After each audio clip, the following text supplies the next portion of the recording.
Macaulay Culkin has spent 36 years in public view, and for most of that time, the public version of his life has rarely matched the private one.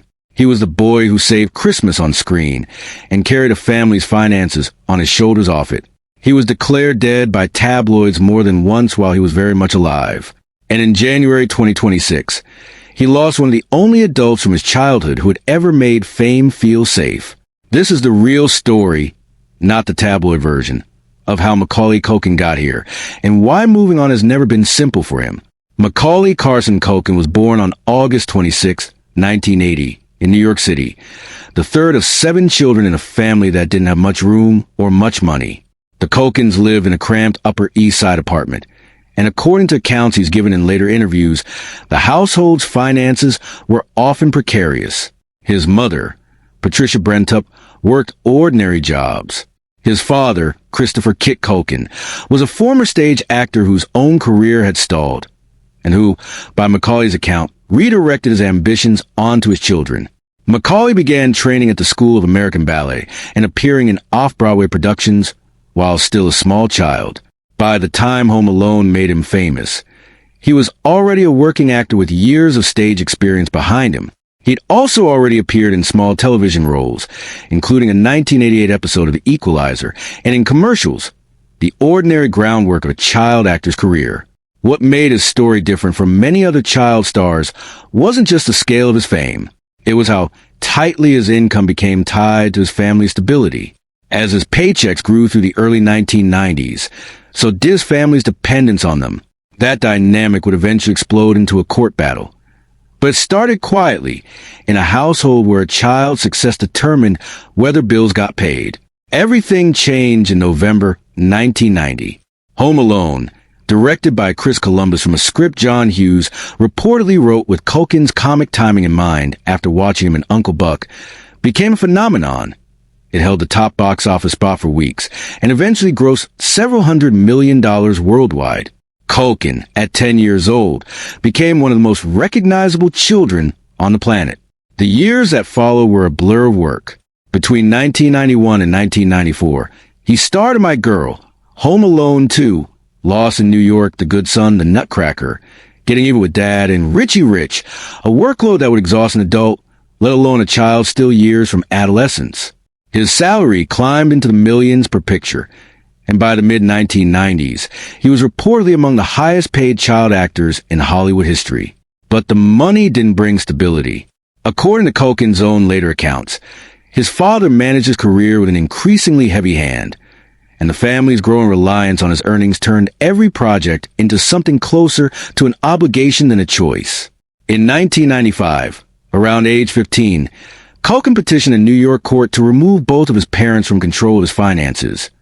Not to hand power to one parent over the other, but to place his trust with an independent guardian. He later described his father as abusive, both physically and psychologically, and spoke about wanting distance from a home life defined by fear and control. It was, by any reasonable reading, a teenager trying to reclaim authority over his own life at the exact moment the world thought he had everything. In September 2004, police in Oklahoma City stopped a car in which Culkin, then 24, was a passenger.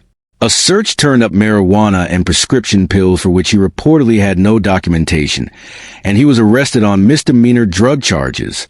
He was released on bond, and the case became fodder for a decade of tabloid coverage. What followed is worth being precise about, because much of it wasn't true. Throughout the mid-2000s and into the 2010s, tabloids in the US and UK ran recurring, vaguely sourced claims about the extent of his drug use, including specific dollar figures that were never substantiated. When paparazzi photographed a noticeably thin Culkin in New York in February 2012, some outlets escalated to claims that he was gravely ill or close to death, again, without any medical evidence behind them. Culkin stayed largely silent on the subject for years. Then, in a February 2020 Esquire interview, he addressed it directly. He acknowledged that he'd used drugs and didn't deny enjoying it, but firmly rejected the narrative that had built up around him. The idea that he'd been near death, or spending extravagant sums on heroin, or too unstable to work. He also made a point that reframed the entire narrative. His years away from major studio films weren't the result of a breakdown. They were a choice. It's a useful corrective, because the gap between the tabloid Culkin and the real one is exactly the gap he spent much of his adult life trying to close. Because Home Alone made him one of the most famous children in the world, Culkin crossed paths with Michael Jackson, visiting Neverland Ranch starting around 1990 and maintaining a friendship into his teenage years. That friendship put him at the center of public speculation for years, and during Jackson's 2005 molestation trial, prosecutors raised questions about whether Culkin had been a victim. He flew to Santa Maria, California, and testified for the defense at age 24, calling the allegations against Jackson ridiculous and stating clearly that nothing inappropriate had ever happened to him during his time at Neverland. It's one of the few instances where Culkin directly and publicly pushed back against a narrative being built around him, under oath, rather than in an interview. By his late teens, Culkin had already started pulling back from the industry that raised him. In June 1998, at 17, he married actress Rachel Miner in a small ceremony. They separated by 2000 and divorced in 2002. Around 2002, he began a 9-year relationship with Mila Kunis, a relationship notable mostly for how little the couple shared publicly.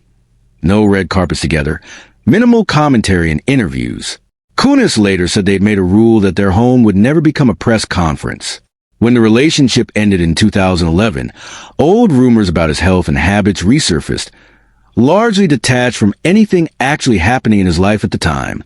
His public reinvention in this period was deliberate and often strange by design.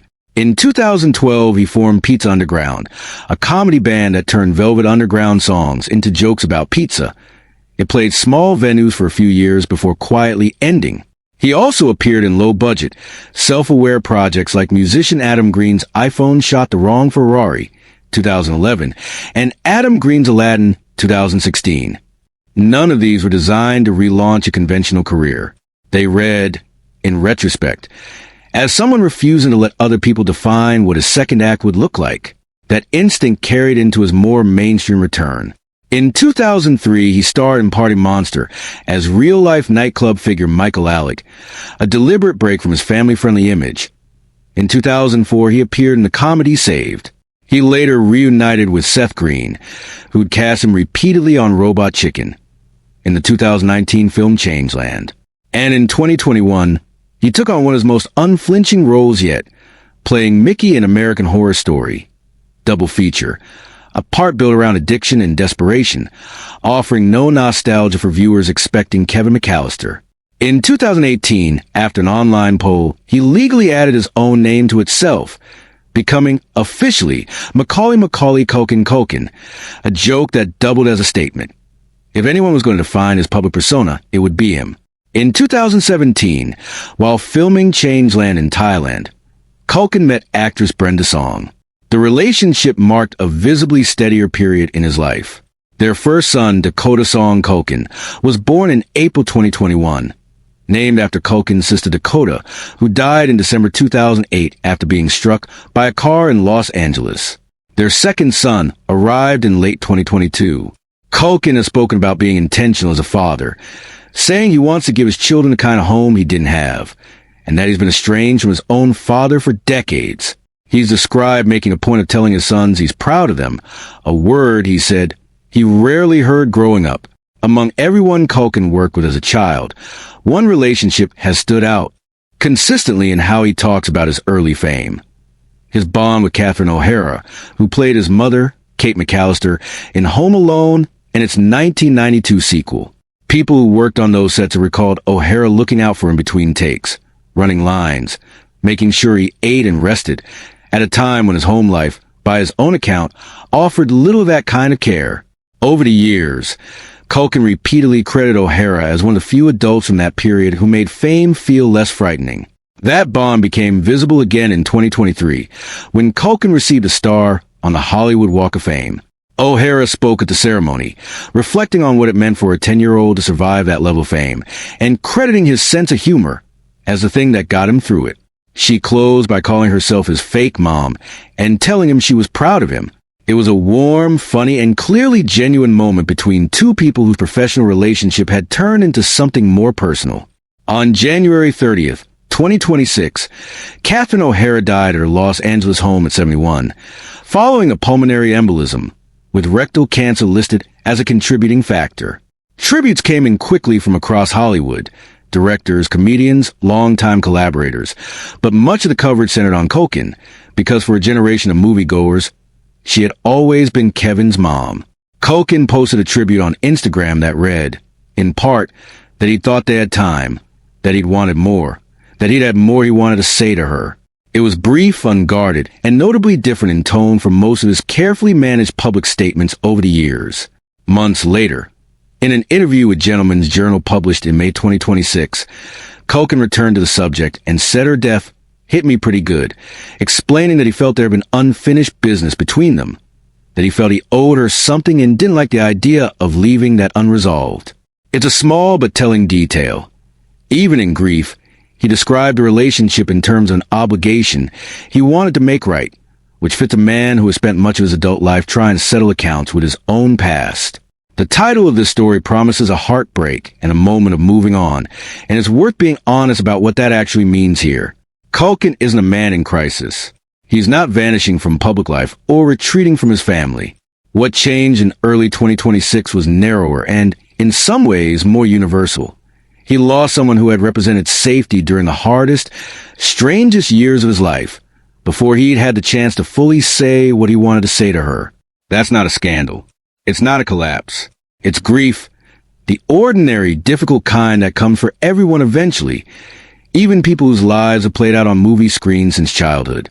Culkin has spent 3 decades correcting a public narrative that turned his real struggles, an abusive father, a court battle at 15, a drug arrest at 24, into tabloid entertainment, while inventing struggles that never happened at all. If there's a through line to his adult life, it's the slow, deliberate work of taking his own story back, choosing his own weird projects, protecting his family's privacy, and, when a moment called for it, saying plainly and publicly what a person actually meant to him. Catherine O'Hara gave him that kind of moment once, at a ceremony celebrating his star on the Walk of Fame.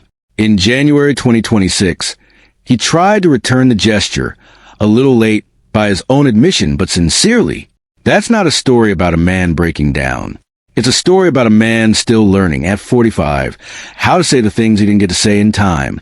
Reporting from Variety, Today, Deadline, and The Hollywood Reporter on Catherine O'Hara's death and Macaulay Culkin's public statements January, May 2026, Culkin's 2020 Esquire interview, contemporaneous news coverage of his 1995 court petition, 2004 Oklahoma City arrest, and 2005 testimony in the Michael Jackson trial.